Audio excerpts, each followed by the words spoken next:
The funeral home was cloaked in silence, broken only by the soft hum of whispers and the occasional muffled sob.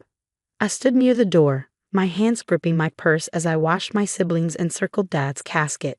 They hovered like vultures, faces painted with grief that felt more performative than genuine. Rachel's sharp eyes found me across the room.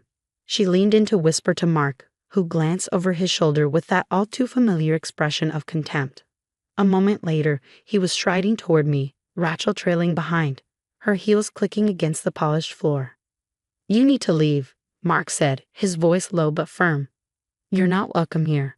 I refused to flinch, meeting his glare head-on. He was my father, too. Rachel let out a cold, humorless laugh. "Really? Where were you when he needed surgery last year? Off living your perfect little life while we handled everything." My chest tightened, but I held my ground. "I offered to help.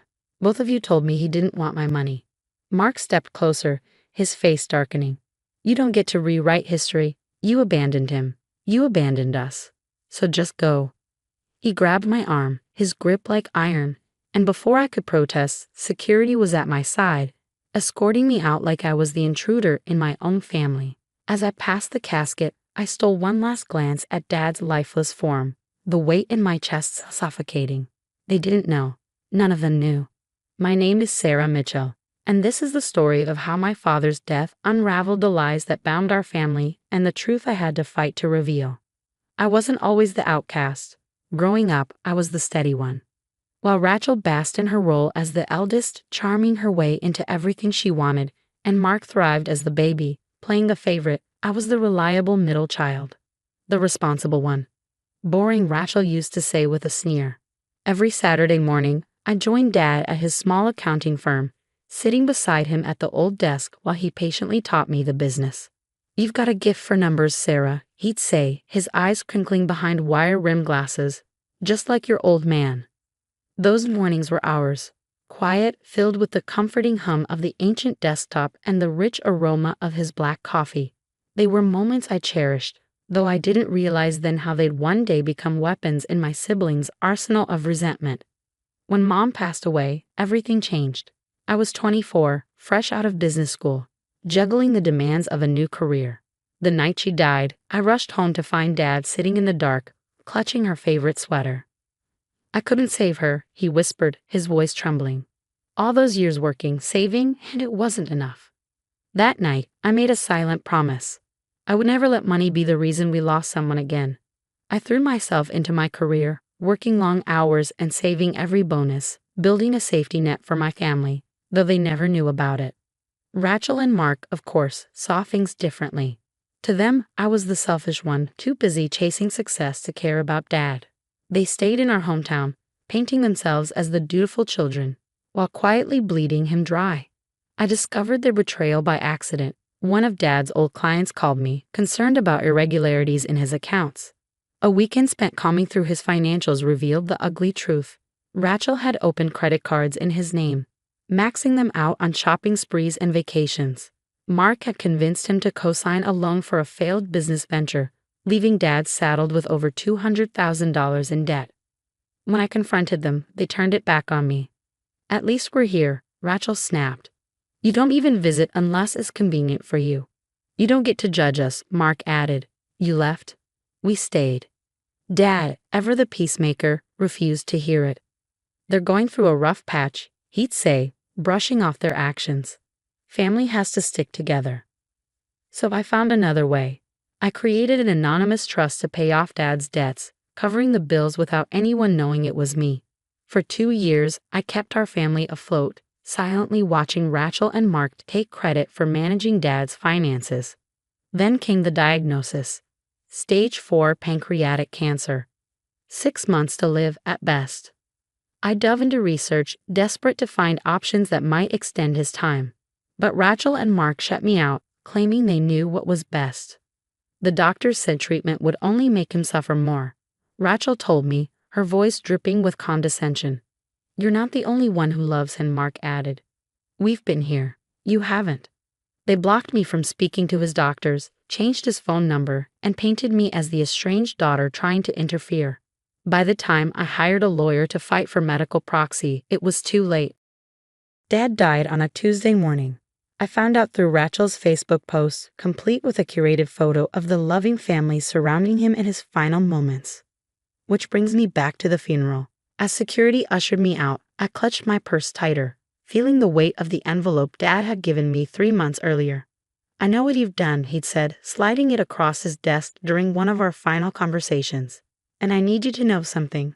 The rest of that conversation was a blur, overshadowed by grief and the chaos that followed.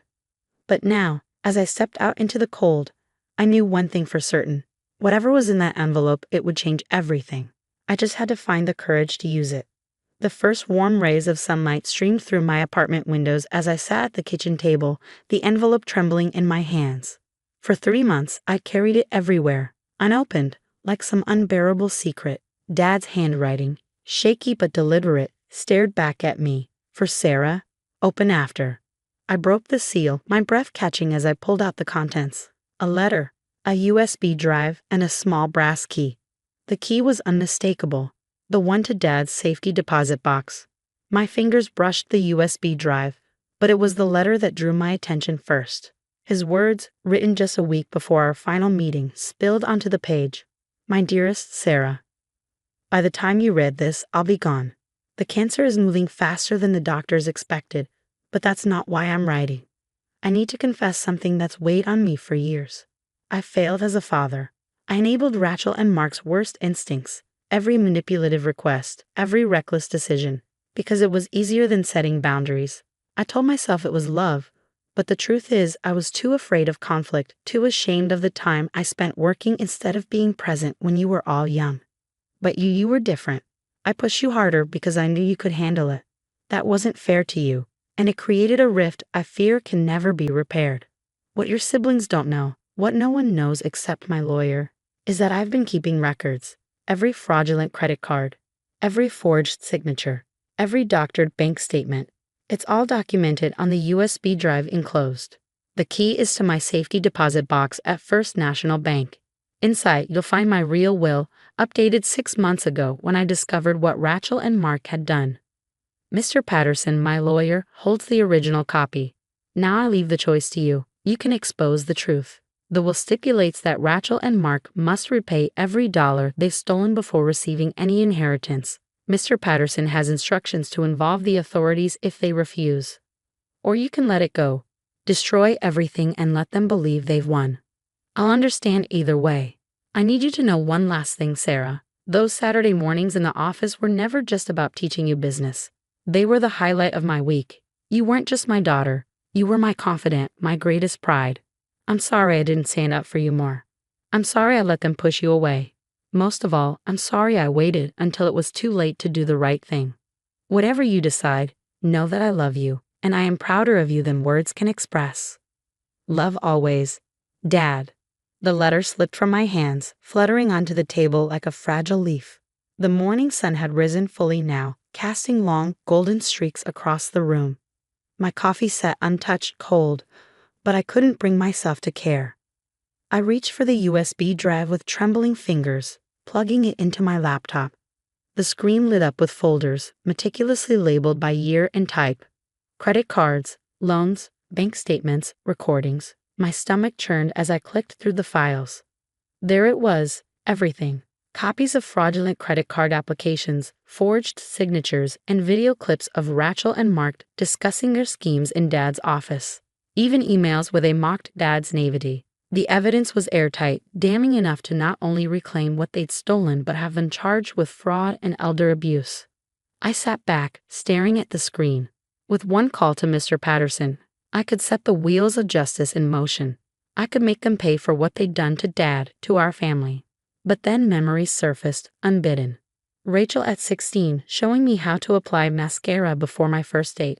Mark at 12, sneaking into my bed during thunderstorms, clutching his stuffed dinosaur. There was a time we were siblings, before the resentment, before the lies. My phone buzzed on the table, pulling me back to the present. A text from Rachel. Meeting with the estate lawyer tomorrow at 10. Try to show up this time if you care at all about Dad's wishes. I clenched my jaw, rereading her words, feeling the familiar sting of her condescension. A second buzz followed, this time from Mark. Hope you're happy with yourself. making a scene at Dad's funeral. Real classy. The anger flared, hot and sharp. But beneath it, there was something else. Doubt. What would justice look like? Was it exposing them for the frauds they were, or was it something else entirely? I stood abruptly, grabbing my keys and a small brass one from Dad's envelope. Before I made any decisions, I needed to see what else he had left behind. The real will might change everything, or confirm what I already suspected. The drive to First National Bank felt surreal, like navigating through a haze. Morning traffic blurred around me, the hum of the city distant and muted. Dad's voice echoed in my mind, soft but certain. The choice is yours. The bank lobby was serene when I arrived, the early morning stillness broken only by the hushed murmurs of a few customers and the soft hum of fluorescent lights. The safety deposit box room felt like a world apart, quiet, almost reverent, the thick walls meeting the sounds outside. "Take all the time you need, Ms. Mitchell," the bank manager said as he handed me the key. His footsteps faded down the hallway, leaving me alone with the cold metallic box that held the final piece of Dad's puzzle. My hands trembled as I turned the key and lifted the lid. Inside were two items, a thick envelope and a small leather journal that made my breath catch. I hadn't seen it in years, but I recognized it instantly. Dad had carried that journal everywhere, scribbling notes about work, family, and ideas for the future. I opened the envelope first. The will was exactly as Dad had described in his letter. Rachel and Mark would inherit nothing unless they repaid every cent they'd stolen, plus interest. But there was more. A second document outlined the full extent of Dad's estate, far beyond what any of us had imagined. The modest accounting firm I remembered as a child had quietly flourished into a multi-million-dollar empire. He had invested shrewdly, purchased properties, and built a fortune he'd never shared with anyone. What my siblings believed was a humble inheritance was actually a legacy that could change our lives forever, if we were willing to face the truth. But it was the journal that truly unraveled me. I flipped it open to a random page, the familiar scrawl bringing his voice back to life. Asterisk Sarah came by the office today. She thinks I don't know about the trust she set up, how she's been quietly paying off Rachel and Mark's debts, my brilliant, compassionate daughter, always cleaning up the messes they make without asking for recognition. Just like her mother. I should stop her. Tell her to let them deal with the consequences of their actions. But watching her carry this family, even after the way they've treated her, it gives me hope. Maybe when I'm gone, she'll be strong enough to do what I couldn't, help them grow up. Asterisk. Tears blurred my vision as I turned page after page, each entry revealing the depth of Dad's struggles. His regrets, his love for us, his pride in me. The final entry, dated just days before his death, broke me entirely. I made the hardest decision of my life today, changed my will, documented everything. Sarah will hate having this burden placed on her, but she's the only one strong enough to bear it. Rachel and Mark need to learn. And Sarah needs to know she was never alone. The journal slipped from my hands, landing softly on the table as my phone buzzed. A reminder about tomorrow's meeting with the estate lawyer. For the first time in months, I felt clarity. Dad had trusted me to do what he couldn't, and I finally knew what I had to do. The next morning, I arrived at Mr. Patterson's office 10 minutes early. Rachel and Mark were already there, their glares sharp enough to cut. I sat across from them, my back straight and my resolve firm. "Now that everyone's here," Mr. Patterson began, "we can review the terms of your father's will." Rachel rolled her eyes. "We already know what it says. The house and business get split 3 ways. Let's just get this over with." Mr. Patterson's gaze shifted to me. I gave a small nod. "Actually," he said, pulling out a document, "this is your father's updated will, executed 6 months ago." What followed was like watching a storm unravel in slow motion. As Mr. Patterson detailed the conditions, repaying stolen money, the hidden fortune, the consequences of noncompliance, Rachel and Mark's faces shifted from disbelief to fury. "This is insane," Mark erupted, slamming his fist on the table. "Sarah must have manipulated him into changing it." "You can't prove any of this," Rachel snapped, though her voice quivered. I reached into my bag and set the USB drive on the table. "Actually, I can." Dad kept meticulous records of everything.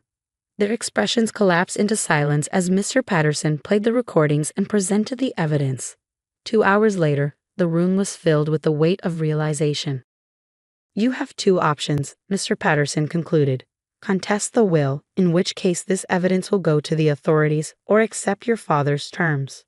Rachel was crying now, real tears for once, while Mark stared at the floor, his anger replaced by defeat. That's when I spoke up. There's a third option. I pulled out a set of documents I'd spent the night drafting. I'm offering to set up a structured repayment plan.